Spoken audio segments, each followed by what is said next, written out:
ಹಾಗೆ ಸುಮ್ಮನೆ ಬಂದಿದ್ದೆ. ಬೆಳಗಿನ ಜಾವ ಮಾತ್ರ ಅದು ಬಂದರೆ ಮೇಲೆ ಬಂದು ಇಷ್ಟನ ಸಿಕ್ತು ಹೊಂಬಾಳೆ. ಇದನ್ನು ತಗೊಂಡು ಹೋಗಿ ಇಡೋದು. ಇನ್ನೂ ಸಿಕ್ಕಿರೋದು ಒಂದು ಸ್ವಲ್ಪ ಇದೆ, ಅಷ್ಟು ಪೂರ್ತಿಯಾಗಿ ಕಟ್ಟು ಮುಗೀತು. ಇಲ್ಲಿಂದ ಫುಲ್ಲಾಗಿ ಆ ಕಡೆ ಈ ಕಡೆ ಅಂಕು ಡೊಂಕು ಸೊಂಕು ಪಾಲು ಈ ಥರ ಕಾಣಿಸ್ತಾ ಇದೆ. ಪೂರ್ತಿ ಎಲ್ಲಾದರೂ ಒಂದು ತೋಟಕ್ಕೆ ಒಂದು ಕೊನೆ ಇದ್ದೇ ಇರುತ್ತೆ. ಈ ವರ್ಷ ಈ ತೋಟಕ್ಕೆ ಉಂಟು, ಸ್ವಲ್ಪ ದೊಡ್ಡದು ಉಂಟು, ಒಂದು ಇರ್ಬೋದು ಒಂದು 25 ಅಡಿಕೆ.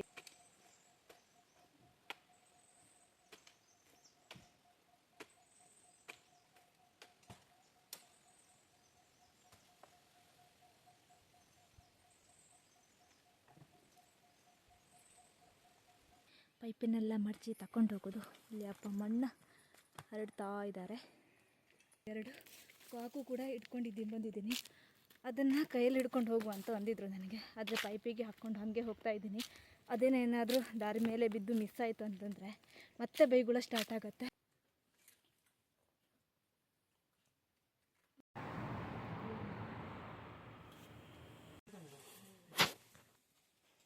ಇವಾಗ ಹಾಸ್ಪಿಟ್ಲಿಗೆ ಹೋಗಿ ಕರ್ಕೊಂಡು ಬಂದಿದ್ದೀನಿ. ಬೆನ್ನೋವು ತುಂಬ ದಿನ ಆಯಿತು. ಬೆನ್ನು ಅಂದರು. ಹೋಗುವ ದಿನ ಹೇಳ್ತಾ ಇದ್ದೀನಿ, ಹಾಸ್ಪಿಟ್ಲಿಗೆ ಹೋಗಿ ನೋಡ್ಕೊಂಬರುವ. ಕೆಲಸ ಮುಗಿದ್ಮೇಲೆ ಹೋಗುವ. ನಾಳೆ ಕಡಿಮೆ ಆಗುತ್ತೆ ಹೋಗುವ. ಬರೀ ಸ್ಪ್ರೇ ಇರುತ್ತಲ್ಲ ಅದನ್ನು ಹೊಡ್ಕೊಳ್ಳೋದು. ಇಲ್ಲ ಅಂತಂದರೆ ಜಂಡು ಬಾಂಬ್ ಮೋಟರ್ ಒಂದ್ಸತಿ ಸ್ಟಾರ್ಟ್ ಆಗಿ ನೀರು ಎಳಿ ಸ್ಟಾರ್ಟ್ ಮಾಡಿದ್ರೆ ಒಂದು ನೀರು ಖಾಲಿ ಆಗಬೇಕು ಫುಲ್ಲಾಗಿ. ಆವಾಗ ಫುಟ್ಬಾಲ್ ಖಾಲಿ ಆಗುತ್ತೆ. ಓಕೆ ಒಪ್ಕೊಳ್ಳುವ. ಸೊ ನೀರು ಖಾಲಿ ಆಗಿರಲಿಲ್ಲ. ಬಾವಿಗೊಂದು ಅರ್ಧ ನೀರು ಕೂಡ ಖಾಲಿ ಆಗಿರಲಿಲ್ಲ. ಸೊ ಅಷ್ಟರೊಳಗೆ ಹೇಗೆ ಫುಟ್ಬಾಲಿನ ನೀರು ಖಾಲಿ.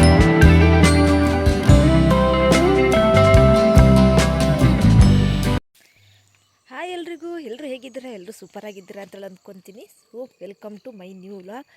ಸೊ ಇವತ್ತು ಲಾಗು ಬೆಳಗ್ಗಿಂದನೇ ಸ್ಟಾರ್ಟ್ ಮಾಡ್ತಾಯಿದ್ದೀನಿ. ಎದ್ದಿದ ತಕ್ಷಣ ಫಸ್ಟ್ ಹಲ್ಲೆಲ್ಲ ಆದಮೇಲೆ ತೋಟಕ್ಕೆ ಓಡೋದು. ಬೇಸಿಗೆಗಾಲದಲ್ಲಿ ದಿನ ಕೂಡ ತೋಟಕ್ಕೆ ನೀರು ಬಿಡಲೇಬೇಕಲ್ವ. ಹಾಗಾಗಿ ಬೆಳಿಗ್ಗೆ ಎದ್ದಿದ್ದೆ ಫಸ್ಟ್ ಕೆಲಸ ತೋಟಕ್ಕೆ ಹೋಗಿ ನೀರು ಬಿಟ್ಟು ಬರೋದು.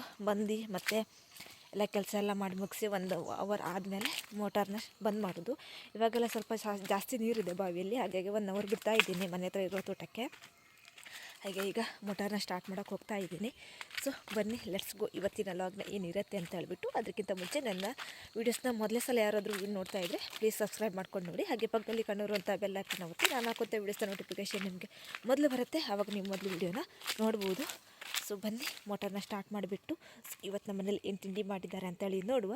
So let's go. ನಮ್ಮ ಬಾವಿ ಒಳಗೆ ಒಂದು ಮೀನ ಇದೆ. ಇಷ್ಟು ದೊಡ್ಡ ಒಂದು ಮೀನ ಇದೆ, ಕಾಣಿಸ್ತಾ ಇರ್ಬೋದು ನಿಮಗೆ. ಹಾಗೆ ಸುಮ್ಮನೆ ಬಂದಿದೆ. ಬೆಳಗಿನ ಜಾವ ಮಾತ್ರ ಅದು ಬಂದರೆ ಮೇಲೆ ಬಂದಿರುತ್ತೆ. ಇಲ್ಲ ಅಂತಂದರೆ ಯಾವಾಗಲೂ ಕೂಡ ಕಾಣಿಸೋದಿಲ್ಲ. ಇಷ್ಟು ದೊಡ್ಡ ಮೀನ ಇದೆ.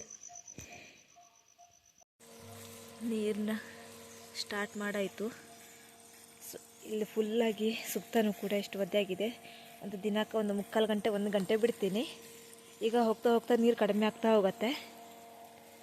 ಈಗ ಸ್ಟಾರ್ಟ್ ಮಾಡಿಬಿಟ್ಟು ಸ್ವಲ್ಪ ಈ ಹೊಂಬಾಳೆದ ಹಾಳೆ ಇರುತ್ತಲ್ಲ ಅದನ್ನು ಬಿದ್ದರೆ ಹಾಕ್ಕೊಂಡು ಹೋಗ್ಬೇಕು ಕರಗಳಿ ಹಾಕಲಿಕ್ಕೆ ಅಂತೇಳಿ. ಸೊ ಈಗ ತೋಟಕ್ಕೆ ಹೋಗಿ ನೋಡುವ ಎಷ್ಟೆಷ್ಟು ಸಿಗತ್ತೆ ಅಂತ ಹೇಳಿ. ಹೊಂಬಾಳೆನ ಹೆಕ್ಕಲಿಕ್ಕೆ ತೋಟನ ಓಡಾಡ್ತಿದ್ದೀನಿ. ಅದು ಎಲ್ಲೆಲ್ಲೋ ಬಿದ್ದಿರುತ್ತೆ. ಅದನ್ನು ಹೆಕ್ಕೊಂಡು ಹೋಗೋದು. ಇದನ್ನು ದನಗಳು ತಿಂತಾರೆ. ಇವಾಗ ಹಸಿದೇನು ಸಿಗೋದಿಲ್ಲಲ್ಲ, ಹಾಗಾಗಿ ಇದನ್ನು ಹೆಕ್ಕೊಂಡು ಹೋಗೋದು. ಎಷ್ಟು ಸಿಗುತ್ತೋ ಅಷ್ಟನ್ನು ಹೆಕ್ಕೊಂಡು ಹೋಗೋದು. ಒಂದು ಸ್ವಲ್ಪ 4 ಸಿಗುತ್ತೆ.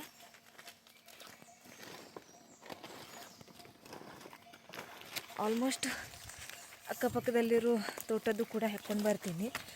ಅವ್ರ ಮನೇಲಿ ಯಾರ ಮನೇಲಿ ದನ ಇರೋದಿಲ್ಲೋ ಅವ್ರ ತೋಟದ ಹೆಕ್ತೀನಿ. ದನ ಇರೋದ್ರಲ್ಲಿ ಅವ್ರ ತೋಟದ ಅವ್ರು ಹೆಕ್ಕೊತಾರೆ. ಅವ್ರ ತೋಟದ್ದು ಅವ್ರದ್ದು ದನವೂ ಇದೆ. ಅವ್ರ ತೋಟದ್ದು ಹಾಕ್ಕೊಂಡು ಬಂದರೆ ಪಾಪ ಆ ದನಗಳು ಏನು ತಿನ್ನಬೇಕಲ್ಲ. ಸೊ ಹಾಗಾಗಿ ಅವ್ರ ತೋಟದ ಅವರೇ ಹಾಕ್ಕೊತಾರೆ ದನ ಇದ್ದದ್ದು. ನೆಕ್ಸ್ಟ್ ನಮ್ಮ ತೋಟದೊಂದು, ಮತ್ತು ಯಾರ್ದು ಮನೇಲಿ ದನ ಇಲ್ವೋ ಅವ್ರ ತೋಟದೊಂದು ಹಾಕ್ಕೊತೀನಿ. ಅವರು ಕೂಡ ದನ ಇಲ್ದಿರೋ ತೋಟಕ್ಕೆ ಅವರು ಕೂಡ ಹಾಕ್ಕೊಂಡು ಹೋಗ್ತಾರೆ. ಯಾರು ಬರ್ತಾರೋ ಅವ್ರು ಹಾಕ್ಕೊಂಡು ಹೋಗೋದು. ಈಗ ಸುಮಾರು ಸಿಕ್ಕಿದೆ. ಒಂದೊಂದು 10 ಸಿಕ್ಕಿದರೆ ಸಾಕಾಗಿಬಿಡತ್ತೆ. ಹಸಿ ಹುಲ್ಲಂತೂ ಸಿಗೋದಿಲ್ಲ ಈಗ.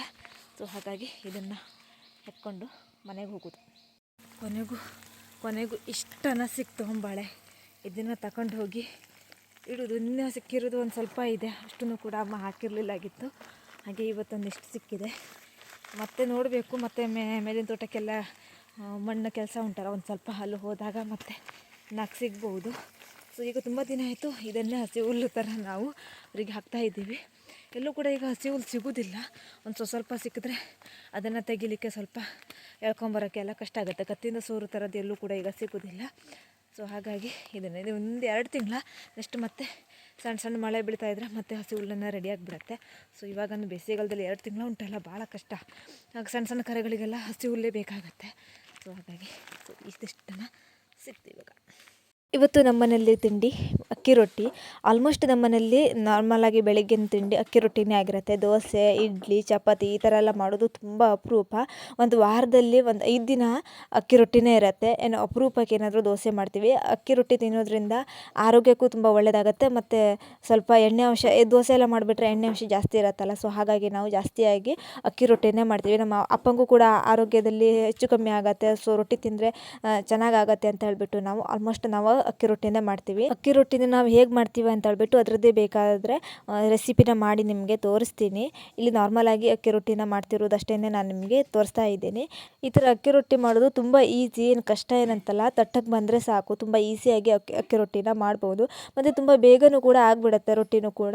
ಮತ್ತು ಒಂದು ರೊಟ್ಟಿ ತಿಂದರೆ ಸಾಕು, ಹೊಟ್ಟೆ ಫುಲ್ ಅನಿಸುತ್ತೆ. ಮಧ್ಯ ತನಕ ಫುಲ್ ಹಸಿನೇ ಆಗೋದಿಲ್ಲ. ಆರಾಮ್ಸೆ ಆಗಿ ನಾವು ಏನೇ ಕೆಲಸ ಮಾಡಿದ್ರೂ ಏನು ತೊಂದರೆ ಆಗೋದಿಲ್ಲ. ಆರಾಮ್ಸೆ ನಾವು ಅನ್ನ ಊಟ ಮಾಡ್ತೀವಲ್ಲ ಅದೇ ರೀತಿಯಾಗಿ ನಮಗೆ ಹೊಟ್ಟೆ ಫುಲ್ ಆಗಿಬಿಡತ್ತೆ. ಸೊ ದೋಸೆ ಎಲ್ಲ ತಿಂದುಬಿಟ್ರೆ ಬೇಗ ಹಸಿವಾಗ್ಬಿಡತ್ತೆ. ಚಪಾತಿ ತಿಂದರೆ ಹಸಿವಾಗೋದಿಲ್ಲ. ಬಟ್ ಅಕ್ಕಿ ರೊಟ್ಟಿ ತುಂಬ ಟೇಸ್ಟಿಯಾಗಿರುತ್ತೆ. ಸೊ ಇದನ್ನು ಯಾವ ರೀತಿ ಮಾಡೋದು ಅಂತ ಹೇಳಿ ನಿಮಗೆ ನೆಕ್ಸ್ಟ್ ನಿಮಗೆ ಇದ್ರ ರೆಸಿಪಿ ಬೇಕಾದ್ರೆ ನಾನು ನಿಮ್ಮ ಜೊತೆಗೆ ಶೇರ್ ಮಾಡ್ಕೊತೀನಿ. ಸೊ ಈ ಥರ ಮಾಡೋದ್ರಿಂದ ನಮಗೆ ತುಂಬ ಅಂದರೆ ತುಂಬ ಟೇಸ್ಟಿಯಾಗಿ ಬಂದಿರುತ್ತೆ. ಅಕ್ಕಿ ರೊಟ್ಟಿ ತಿಂದರೆ ನಮಗಂತೂ 2 ದಿನ ತಿಂದಿಲ್ಲ ಅಂತಂದರೆ ಅಕ್ಕಿ ರೊಟ್ಟಿ ತಿಂದೆ 1 ವರ್ಷಗಟ್ಟಲೆ ಆದಂಗೆ ಅನಿಸುತ್ತೆ. ಸೊ ನಿಮಗೂ ಬೇಕಂದರೆ ಈ ರೆಸಿಪಿನ ಖಂಡಿತವಾಗ್ಲೂ ನಿಮಗೆ ಶೇರ್ ಮಾಡ್ತೀನಿ. ಮನೆಯಲ್ಲಿ ಎಲ್ಲ ಕೆಲಸ ಮಾಡಿ ಅಡುಗೆನೆಲ್ಲ ಮಾಡಿಬಿಟ್ಟು ಈಗ ಮತ್ತೆ ತೋಟಕ್ಕೆ ಹೋಗ್ತಾಯಿದ್ದೀನಿ. ಕಾಲಿಗೆಲ್ಲ ಕಟ್ ಮುಗೀತು ನಿನ್ನೆ ಮೇಲಿನ ತೋಟದ್ದು. ಈಗ ಎಲ್ಲೆಲ್ಲಿ ಹೊಂಡ ಇದೆ ಅಲ್ಲೆಲ್ಲ ಈಗ ಮಣ್ಣು ಹಾಕೋದು. ತುಂಬ ಕಡೆ ಹೊಂಡ ಇದೆ, ಕಾಣಿಸ್ತಾ ಇರಲಿಲ್ಲಾಗಿತ್ತು ಅವಾಗ. ಮತ್ತು ಈಗ ಕಾಲಿಗೆ ಕಟ್ಟಿದ್ವಲ್ಲ ಅದ್ರ ಸೈಡಿಗೂ ಕೂಡ ಹೊಂಡ ಇದೆ. ಈಗ ಮಣ್ಣು ಹೊರ್ಲಿಕ್ಕೆ ಹೋಗಬೇಕು. ಅಂದರೆ ಅಮ್ಮ ಹೊರ್ತಾರೆ, ನಾನು ತುಂಬಿಸ್ಕೊಡ್ತೀನಿ. ಅಪ್ಪನಿಗೇನು ಬ್ಯಾಕ್ ಪೇನ್ ಫುಲ್ ಬಂದಿದೆ. ಸೊ ಕಡಿಮೆ ಆಗ್ತಾಯಿಲ್ಲ. ಇವತ್ತು ಸಂಜೆ ಆದರೂ ಹಾಸ್ಪಿಟ್ಲಿಗೆ ಹೋಗು ಅಂತ ಹೇಳಿದ್ದಾರೆ. ಹಾಸ್ಪಿಟ್ಲಿಗೆ ಹೋಗಿ ನೋಡಬೇಕು. ಸೊ ಈಗ ತೋಟಕ್ಕೆ ಹೋಗಿ ಮಣ್ಣಿನ ಕೆಲಸ ಸ್ಟಾರ್ಟ್ ಮಾಡಬೇಕು. ಸೊ ತುಂಬ ವೇಟ್ ಇದೆಯಪ್ಪ ಆ ಮಣ್ಣು ಕೂಡ. ಸೊ ಈಗ ಹೋಗಿ ಮಣ್ಣನ್ನು ತುಂಬಿಸಿ, ಸೊ ಮಣ್ಣು ಎಲ್ಲೆಲ್ಲ ಆಗುತ್ತೆ ಅಂತ ತುಂಬ ಮಣ್ಣು ಬೇಕಾಗುತ್ತೆ. ತುಂಬ ಕಡೆ ಹೊಂಡ ಬಿದ್ದಿದೆ. ಸೊ ಹೋಗಿ ನೋಡುವ. ತೋಟಕ್ಕೆ ಬಂದು ಮುಟ್ಟಿದೆ. ಈ ಕಾಲಿಗೆ ಇತ್ತಲ್ಲ ಅದನ್ನು ಪೂರ್ತಿಯಾಗಿ ಕಟ್ಟು ಮುಗೀತು. ಇಲ್ಲಿಂದ ಫುಲ್ಲಾಗಿ ಆ ಕಡೆ ಈ ಕಡೆ ಅಂಕು ಸೊಂಕು ಪಾಲು ಈ ಥರ ಕಾಣಿಸ್ತಾ ಇದೆ ಅದು. ಸೊ ತುಂಬ ಕೊರ್ದೋಗಿತ್ತಾಗಿತ್ತು. ಹೇಗೆಗೋ ಮಾಡಿ ಫುಲ್ಲನ್ನು ಕಟ್ಟು ಮುಗಿಸಿದ್ವಿ. 3 ದಿನ ತಾಕ್ತು. ಒಂದೇ ಸತಿ ಫುಲ್ಲಾಗಿ ಕಟ್ಟಲಿಕ್ಕೆ ಆಗೋದಿಲ್ಲ. ಒಂದು ಸ್ವಲ್ಪ ಈ ಥರ ಮಾಡಿ ಒಣಗಿದ ಮೇಲೆ ಮತ್ತು ಸ್ವಲ್ಪ ಮಾಡಿ ಕಟ್ಟಿದ್ವಿ. ಈಗ ಎಲ್ಲ ಕಡೆ ಹೊಂಡ ಎಲ್ಲಿ ಕಾಣಿಸ್ತಾ ಇದ್ದೋ ಅಲ್ಲೆಲ್ಲ ಫುಲ್ಲಾಗಿ ಮಣ್ಣನ್ನು ಹಾಕೋದು. ಬನ್ನಿ. ಈ ತೋಟದ್ದು ಕೆಲಸ ಮುಗೀತು, ಕೊನೆ ಕೊಯ್ದ್ವಿ, ಎಲ್ಲ ಮುಗೀತು. ಎಲ್ಲರೂ ಕೂಡ ಇಲ್ಲಿ ಕೆಲಸಕ್ಕೆ ಬಂದಿದ್ರಾಗಿತ್ತು, ಎಲ್ಲ ಮಾಡಿದ್ವಿ. ಆದರೆ ತೋಟದ್ದು ಒಂದು ಮರಕ್ಕೆ ಕೊನೆಯೇ ತೆಗ್ದೇ ಇಲ್ಲ, ಹಾಗೇ ಇದೆ. ಸೊ ಇಷ್ಟು ಕೆಲಸ ಮಾಡಿದ್ವಿ, ಏನು ಮಾಡ್ರು ಕಣ್ಣಿಗೆ ಬಿದ್ದಿಲ್ಲ. ಬಟ್ ಮೊನ್ನೆ ಜಸ್ಟ್ ನಮ್ಮ ಅಮ್ಮಂಗೆ ಕಣ್ಣಿಗೆ ಬಿತ್ತು. ಸೊ ಇಲ್ಲಿ ಅಡಿಕೆ ಮರದ ಮೇಲ್ಗಡೆ ಇದೆ. ಸೊ ಇಲ್ಲಿಗೆ ಕಾಣಿಸುತ್ತೆ ಅಲ್ವಾ, ತೋರಿಸ್ತೀನಿ ನಿಮಗೆ. ಸೊ ಇಷ್ಟು ಕೆಲಸ ಮಾಡಿದ್ರು ಕೂಡ ಕಣ್ಣಿಗೆ ಬಿದ್ದಿರಲಿಲ್ಲ.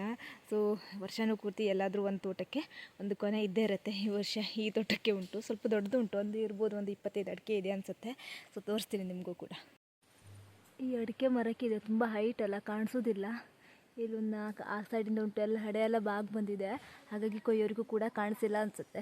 ಒಂದೇ ಒಂದು ಕೊನೆ ಉಂಟು. ಎಂಥ ಮರ ಕೊನೆಗೌಡ್ರೆ ಇಲ್ಲಿ ಕೆಲಸಕ್ಕೆ ಬಂದಿದ್ರಾಗಿತ್ತು, ಮಣ್ಣಿನ ಕೆಲಸಕ್ಕೆ. ಆದರೂ ಕೂಡ ಅವರಿಗೆ ಕಾಣಿಸ್ಲಿಲ್ಲ. ಸೊ ಈಗ ಇಲ್ಲೆಲ್ಲ ಮಣ್ಣು ತುಂಬಿಸಿ ಎಲ್ಲ ಕೆಲಸ ಮಾಡಬೇಕಿವಾಗ. ಇವತ್ತು ಒಂದು ಸ್ವಲ್ಪ ಮಣ್ಣನ್ನು ಹೊರಬಿಟ್ಟು ಹೊಂಡ ಎಲ್ಲೆಲ್ಲಿದೆಯೋ ಅಲ್ಲದಷ್ಟನ್ನು ಹಾಕಿಬಿಡುವ ಅಂಥೇಳಿ ನಾನು ಅಮ್ಮ ಸೇರಿಕೊಂಡು ಹಾಕ್ತಾಯಿದ್ದೀವಿ ಮಣ್ಣು. ಅಪ್ಪನ ಹತ್ರ ಸ್ವಲ್ಪ ಬೆನ್ನು ಜಾಸ್ತಿನೇ ಆಗಿರೋದ್ರಿಂದ ಅಪ್ಪಂಗೆ ಬೇಡ ಅಂತ ಹೇಳ್ಬಿಟ್ಟು ಅಪ್ಪ ಬೇರೆ ಕೆಲಸ ಮಾಡ್ತಾಯಿದ್ದಾರೆ. ನಾನು ಬುಟ್ಟಿನ ತುಂಬಿಸ್ಕೊಡ್ತಾ ಇದ್ದೀನಿ, ಅಮ್ಮ ಹೊರ್ತಾ ಇದ್ದಾರೆ. ಈ ಮಣ್ಣು ಸ್ವಲ್ಪ ವೇಟ್ ಇರುತ್ತೆ, ಯಾಕೆಂದರೆ ಇದು ಕಲ್ಲು ಮಿಕ್ಸಿ ಇರುವಂಥ ಮಣ್ಣು ಇದು. ಹಾಗಾಗಿ ಬುಟ್ಟಿ ಫುಲ್ಲಾಗಿ ತುಂಬಿಕೊಂಡ್ರೆ ಮೇಲೆ ಎತ್ತಕ್ಕಾಗೋದಿಲ್ಲ ಅಂತೇಳಿ ಒಂದು ಸುಮಾರಷ್ಟು ಮುಕ್ಕಾಲು ಬುಟ್ಟಿ ಆಗೋಷ್ಟೇ ತುಂಬಿಸ್ಕೊತಾ ಇದ್ದೀನಿ. ಯಾಕಂದರೆ ಫುಲ್ ಬುಟ್ಟಿ ತುಂಬಿದ್ರೆ ಎತ್ತಿ ತಲೆ ಮೇಲೆ ಇಡೋಕ್ಕಾಗೋದಿಲ್ಲ. ಅವರು ಎತ್ತಿ ತಗೊಳ್ಳೋರಿಗೆ ತುಂಬ ಕಷ್ಟ ಆಗಿಬಿಡತ್ತೆ. ಯಾಕೆಂದರೆ ನಮ್ಮ ತಲೆ ಮೇಲೆ ಬರೋದಿಲ್ಲ, ಅವರಿಗೆ ಸ್ವಲ್ಪ ಪೇನ್ ಬರುತ್ತೆ ಅಂತ ಹೇಳ್ಬಿಟ್ಟು ಒಂದು ನಮ್ಗೆ ಹತ್ರ ಎಷ್ಟು ಎತ್ತಕ್ಕಾಗುತ್ತೋ ಅಷ್ಟನ್ನು ಮಾತ್ರ ತುಂಬಿಸಿ ಅಮ್ಮಂಗೆ ಏರಿಸ್ತಾ ಇದ್ದೀನಿ. ಸೊ ಕೆಲಸ ಸ್ವಲ್ಪ ಈ ಥರ ಮಾಡ್ತಾಯಿದ್ರೆ ಡಿಲೇ ಆಗ್ತಾ ಹೋಗುತ್ತೆ. ಆದರೂ ಕೂಡ ನಮ್ಮನೆ ಕೆಲಸನ ನಾವು ಮಾಡಲೇಬೇಕು ಅಂತೇಳಿ ಆಗಿಲ್ಲ ಅಂತಂದ್ರೂ ಕೂಡ ಕಷ್ಟಪಟ್ಟಾದರೂ ಈ ಥರ ಕೆಲಸನ ಮಾಡಬೇಕಾಗತ್ತೆ ಕೆಲವೊಂದು ಸತಿ. ಯಾಕಂದರೆ ನಮ್ಮನೆ ಕೆಲಸನ ನಾವು ಸ್ಲೋ ಆದರೂ ಪರವಾಗಿಲ್ಲ, ಕೆಲವೊಂದು ಸತಿ ಈ ಥರ ಕಷ್ಟದ ಕೆಲಸನೂ ಕೂಡ ನಾವೇ ಆಗಿ ಮಾಡಬೇಕಾಗತ್ತೆ. ಈ ಕೆಲಸ ಮಾಡೋಕ್ಕೆ ಆಗೋದಿಲ್ಲ, ಆ ಕೆಲಸ ಮಾಡೋಕ್ಕೆ ಬರೋದಿಲ್ಲ ಅಂತೇಳಿ ಕೂತ್ಕೊಳ್ಳಿಕ್ಕೆ ಆಗೋದಿಲ್ಲ. ಏನೇ ಕೆಲಸ ಬಂದ್ರೂ ಕೂಡ ನಾವು ಮಾಡ್ತೀವಿ ಅಂತ ಹೇಳಿಬಿಟ್ಟು ಸ್ವಲ್ಪ ಸ್ವಲ್ಪ ಇಷ್ಟ ಆಗುತ್ತೋ ನಮ್ಮ ಕೈಲಿ ಅಷ್ಟನ್ನು ನಾವು ಪ್ರಯತ್ನ ಪಡ್ತೀವಿ. ಕೆಲವೊಂದು ಸತಿ ಆಳುಗಳಿಗೆ ಸಿಗೋದಿಲ್ಲ, ಎಷ್ಟೇ ಬಂದ್ರೂ ಕೂಡ ನಾವೇ ಮಾಡಬೇಕಾಗತ್ತೆ. ಪ್ರತಿ ಕೆಲಸನೂ ಆಳಾಕಿ ಮಾಡೋದು ಅಥವಾ ಇನ್ನೊಬ್ಬರೇ ಬಂದೇ ಮಾಡಬೇಕು ಅಂತ ಅಂದ್ಕೊಂಡು ಕೂತ್ಕೊಂಡ್ರೆ ಒಂದು ಸೈಡಿಂದ ನಮ್ಮದು ಅಷ್ಟು ಕೂಡ ಹಾಳು ಬೀಳ್ತಾ ಹೋಗುತ್ತೆ. ಅವ್ರು ಬರೋದಿಲ್ಲ, ಇಲ್ಲಿ ಕೆಲಸ ಮುಗಿಯೋದಿಲ್ಲ. ಹೀಗೆ ನಮ್ಮ ಹತ್ರ ಎಷ್ಟಾಗುತ್ತೋ ಅಷ್ಟು ಮಾಡಿದ್ರೆ ಒಂದು 2 ದಿನ ಆಗೋ ಕೆಲಸ 4 ದಿನ ಸೇರಿಸಿ ಮಾಡಾದರೂ ನಾವು ಮುಗಿಸ್ಬೋದು. ಸೊ ಇಷ್ಟೇ ಮಾಡಬೇಕು ಅಷ್ಟೇ ಮಾಡಬೇಕು ಅಂತೇಳಿ ಏನಿಲ್ಲ. ನಮ್ಮನೆ ಕೆಲಸ ನಾವು ಆರಾಮ್ಸೆ ಆಗಿ ಮಾಡಿದ್ರೆ ಸಾಕಾಗಿಬಿಡತ್ತೆ. ಸೊ ಇಷ್ಟು ಮಣ್ಣನ್ನು ಅಗ್ದಿಟ್ಟಿದ್ರಲ್ಲ ಅಷ್ಟನ್ನು ಮಣ್ಣು ಒಂದು ಸತಿ ಹಾಕೋದು, ನೆಕ್ಸ್ಟ್ ಮತ್ತೆ ಎಲ್ಲೆಲ್ಲಿ ಬೇಕಾಗುತ್ತೋ ಮತ್ತು ಎಷ್ಟು ಬೇಕಾಗುತ್ತೋ ಅಂತ ಹೇಳ್ಬಿಟ್ಟು ಮಣ್ಣನ್ನು ಅಗ್ದುಬಿಟ್ಟು ಮತ್ತು ಮಾಡೋದು. JCB ಬಂದಾಗಿ ಕೆಳಗಡೆ ಇದ್ದಾರೆ ಹೈಟ್ ಇರೋದ್ರಿಂದ ಅಷ್ಟೊಂದು ಕೂಡ ಮಣ್ಣು ಅಗಿಲಿಕ್ಕೆ ಆಗಿಲ್ಲಾಗಿತ್ತು. ಮತ್ತು ಇಲ್ಲಿ ಜಾಗನೂ ಕೂಡ ಅಚ್ಚುಕಟ್ಟಾಗಿತ್ತು. ಒಂದು ರೋಡಿಂದ ಒಂಥರ ಕಣಿವೆ ಹೊಕ್ಕದಂಗೆ ಆ ಥರ ಮಾಡಿಬಿಟ್ಟು ರೋಡ್ ಇರೋದ್ರಿಂದ JCBನಿಂದ ಕೂಡ ಪೂರ್ತಿಯಾಗಿ ಮಣ್ಣು ಮಾಡೋಕ್ಕಾಗಿಲ್ಲ. ಇಲ್ಲ ಅಂತಂದರೆ ಸ್ವಲ್ಪ ಓಡಾಡೋ ಥರ ಜಾಗ ಇದ್ದರೆ ಅಥವಾ ತಿರುಗೋ ಥರ ಇದ್ದಿರೋ ಜಾಗ ಇದ್ದಿದ್ದರೆ ಕರೆಕ್ಟಾಗಿ ಮಣ್ಣು ಮಾಡಿಟ್ಟು ಹೋಗ್ತಿದ್ದಾಗಿತ್ತು. ಈಗ ಏನು ಮಾಡೋಕ್ಕಾಗಿಲ್ಲ, ನಾವು ಮಾಡ್ಕೊತೀವಿ ಅಂತ ಹೇಳ್ಬಿಟ್ಟು JCB ಹಾಗೆ ವಾಪಸ್ನ ಕಳಿಸಿದ್ವಿ ನಾವು. ಇಷ್ಟು ಸ್ವಲ್ಪ ಮಣ್ಣು ಮಾಡೋಕ್ಕೋಸ್ಕರ ಮತ್ತೆ ಅದನ್ನು ತರೋದು ಇದು ಮಾಡೋದು ಅಂದರೆ ಸುಮ್ಮನೆ ವೇಸ್ಟ್ ಆಗುತ್ತೆ. ನಾವೇ ಸ್ವಲ್ಪ ಎಷ್ಟು ಬೇಕಾಗುತ್ತೋ ಅಷ್ಟನ್ನು ಮಣ್ಣು ಅಗ್ದುಬಿಟ್ಟು ನಾವೇ ಕೆಲಸನ ಮಾಡುವ ಅಂತ ಹೇಳಿಬಿಟ್ಟು ಈ ಥರ ಮಾಡ್ತಾಯಿದ್ದೀವಿ. ಅಪ್ಪಂಗೆ ಸ್ವಲ್ಪ ಬೆನ್ನು ಕಡಿಮೆ ಆಗಿದ್ದರೆ ಅಪ್ಪನೇ ಮಾಡ್ತಿದ್ರೆ ಆಗಿತ್ತು ಈ ಕೆಲಸ. ಈ ಥರ ಮಾಡಿ ಮಣ್ಣನ್ನೆಲ್ಲ ಹಾಕ್ಕೊಂಡಿದ್ವಿ. ಈಗ ಕರೆಕ್ಟಾಗಿ ಇದನ್ನು ಹರಡಬೇಕು. ಇಲ್ಲಿ ಫುಲ್ಲು ಹೊಂಡ ಇತ್ತಾಗಿತ್ತು, ಈಗ ಫುಲ್ಲಾಗಿ ಮಣ್ಣನ್ನು ಹಾಕ್ಕೊಂಡಿದ್ವಿ. ಈಗ ಕುದ್ಲಿಯಿಂದ ಕರೆಕ್ಟಾಗಿ ಹರಡಬೇಕು. ಈಗ ಪೈಪಿನ ಕತೆ ಎಲ್ಲ ಮುಗೀತು. ನೀರು ಬೇಕಾಗೋದಷ್ಟು ಕಾಲಿಗೆ ಕಟ್ಟಲಿಕ್ಕಾಗಿತ್ತು, ಅಷ್ಟು ಸಾಕಾಯಿತು. ಈಗ ಪೈಪಿನೆಲ್ಲ ಮಡಚಿ ತಗೊಂಡು ಹೋಗೋದು. ಇಲ್ಲಿ ಅಪ್ಪ ಮಣ್ಣು ಹರಡ್ತಾ ಇದ್ದಾರೆ. ಈಗ ನಾನು ಮನೆಗೆ ಹೋಗಿ ಫುಲ್ಲಾಗಿ ದನಗಳಿಗೆಲ್ಲ ಬಿಡಬೇಕು. ಅಪ್ಪ ಮಣ್ಣು ಹರಡ್ತಾ ಇದ್ದಾರೆ ಹಾಕಿದಷ್ಟನ್ನು.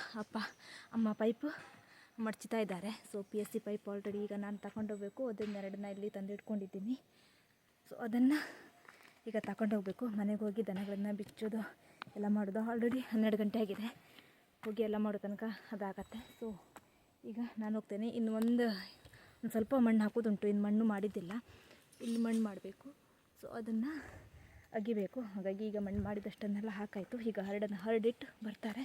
ಈಗ ನಾನು ಮನೆಗೆ ಹೋಗಿ ಈ ಪೈಪ್ 2 ತಗೊಂಡು ಹೋಗಬೇಕು. ಇಲ್ಲಿ ನೀರಿನ ವ್ಯವಸ್ಥೆ ಮಾಡ್ಕೊಳ್ಳಿಕ್ಕೆ ಪೈಪೆಲ್ಲ ತಂದಿದ್ರಾಗಿತ್ತು. ಈಗ ಅದ್ರ ಕತೆ ಮುಗೀತು. ಈಗ ಎಲ್ಲನೂ ಪ್ಯಾಕಪ್ ಮಾಡಬೇಕು. ಈ ಪೈಪ್ ತಗೊಂಡೋಗೋದು ಅವಸ್ಥೆ ಉಂಟಲ್ಲ, ಮುಂದ್ಗಡೆನೂ ತಾಗುತ್ತೆ, ಹಿಂದ್ಗಡೆನೂ ತಾಗ್ತಾ ಇದೆ. ಮತ್ತು ಆ ಕಡೆ ಈ ಕಡೆ ಫುಲ್ ಮರ ಉಂಟು, ಆ ಕಡೆ ಈ ಕಡೆ ಜಪ್ಕೊತಾ ಇದ್ದೀನಿ.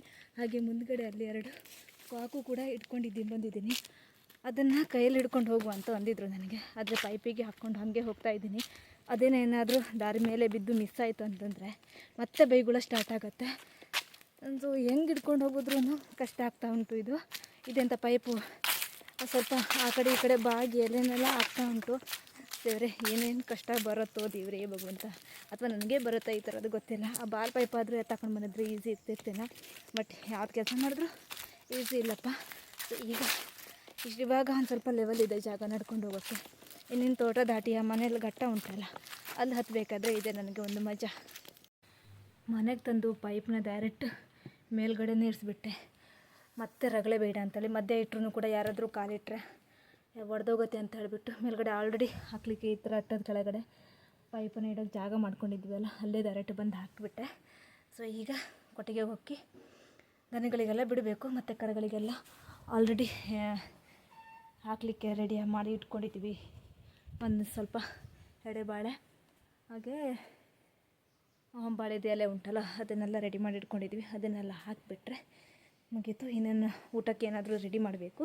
ಸೊ ಅದನ್ನು ರೆಡಿ ಮಾಡಿಬಿಟ್ಟು ಸೊ ಮತ್ತೆ ಮೇಲೆ ಸಿಗುವ. ಮಧ್ಯಾಹ್ನ ಟೀ ಕುಡಿಬೇಕಿದ್ರೆ 2 ಬೆಕ್ಕು ಮತ್ತು 1 ನಾಯಿಗಳ ಕಾಟ ಎಷ್ಟು ಅಂತಂದರೆ, ಕೆಲವೊಂದು ಸತಿ ಟೀ ಕುಡಿಬೇಕಾದ್ರೆ ಏನಾದರೂ ತಿಂಡಿ ಇದ್ರೂ ಕೂಡ ತಿಂದೇ ಇರುವಂಥ ಪರಿಸ್ಥಿತಿ. ಕೊಟ್ಟೆ ಪರ್ರ ಅಂದರೆ ಸಾಕು, ಏನೂ ಗೊತ್ತಿಲ್ಲ. ಚಾಗ್ ಇಟ್ಟಿದ ತಕ್ಷಣ ಅವರು ಎಲ್ಲೇ ಇದ್ರೂ ಕೂಡ ಓಡಿ ಬರ್ತಾರೆ. ಅದರಲ್ಲೂ ಕೂಡ ಎಲ್ಲ ತಿಂಡಿನೂ ಕೂಡ ತಿನ್ನೋದಿಲ್ಲ ಅವರು, ಲಿಮಿಟೆಡ್. ಕೆಲವೊಂದು ಸತಿ ಬಿಸ್ಕೆಟ್ ತಿಂದರೆ ಕೆಲವೊಂದು ಸತಿ ಬಿಸ್ಕೆಟ್ ತಿನ್ನೋದಿಲ್ಲ, ಖಾರ ತಿಂದರೆ ಖಾರ ತಿನ್ನೋದಿಲ್ಲ. ಆದರೆ ಅವ್ರಿಗೆ ಯಾವ ಟೈಮಿಗೆ ಏನು ಬೇಕಾಗುತ್ತೋ ಅದನ್ನು ಮಾತ್ರ ತಿನ್ನೋರು. ಪಿಂಕಿ ಅಂತೂ ಎಲ್ಲನೂ ತಿಂತಾಳೆ. ಈ ಬೆಕ್ಕಿಗಳಿಗೆ ಮಾತ್ರ ಸ್ಪೆಷಲ್ಲು. ಎಲ್ಲ ವಸ್ತುನೂ ಕೂಡ ಕೆಲವೊಂದು ಸತಿ ತಿನ್ನೋದಿಲ್ಲ. ಮಂಡಕ್ಕಿ ತಿನ್ನೋದಿಲ್ಲ, ಆ ಕಡೆ ಖಾರ ಒಂದೊಂದು ಸತಿ ತಿನ್ನತ್ತೆ, ಒಂದೊಂದು ಸತಿ ತಿನ್ನೋದಿಲ್ಲ. ಶೇಂಗಾ ತಿನ್ನತ್ತೆ, ಬಟ್ ಬಿಸ್ಕೆಟು ಪ್ರತಿಯೊಂದು ಬಿಸ್ಕೆಟು ತಿನ್ನೋದಿಲ್ಲ. ಅಂದರೆ ಅದಕ್ಕೆ ಚಾಯ್ಸ್ ತುಂಬ ತಿಂದು ನೋಡಿ ಟೇಸ್ಟ್ ನೋಡಿದ್ರೆ ಮಾತ್ರ ಅವರು ತಿನ್ನೋದು. ಕೆಲವೊಂದು ಸತಿ ಏನೂ ಕೂಡ ತಿನ್ನೋದಿಲ್ಲ. ಸೊ ಅವರಿಗೆ ಹಾಕಿದಾಗ ಬೆಕ್ಕಿಗೂ ಮತ್ತು ನಾಯಿಗೂ ಎರಡೂ ಕಡೆಯೂ ಒಂದೇ ಕಡೆ ಹಾಕಬಾರ್ದು. ಬೆಕ್ಕಿಗೆ ಸಪ್ರೇಟ್ ಹಾಕಬೇಕು, ನಮ್ಮದು ನಾಯಿಗೆ ಸಪ್ರೇಟ್ ಹಾಕ್ಬೇಕು. ಇಲ್ಲಾಂದರೆ ಇಬ್ಬರು ಕೂಡ ಕುಸ್ತಿ ಮಾಡ್ಕೊತಾರೆ. ಯಾಕಂದರೆ ನಮ್ಮನೆ ನಾಯಿ ಉಂಟಲ್ಲ, ಅದು ಇನ್ನೊಬ್ರಿಗೆ ಕೊಡೋದೇ ಅಲ್ಲ ಅದು. ಅಪ್ಪಂಗೆ ಹಾಸ್ಪಿಟ್ಲಿಗೆ ಕರ್ಕೊಂಡು ಹೋಗೋಕೆ ರೆಡಿಯಾಗಿದ್ದೀನಿ. ಅಪ್ಪನೂ ಕೂಡ ರೆಡಿಯಾಗಿದ್ದಾರೆ. ಸೊ ಇವಾಗ ಹೋಗಿ ಹಾಸ್ಪಿಟ್ಲಿಗೆ ಸುಮಾರು ಒಂದು 3:30 ಆಗಿದೆ.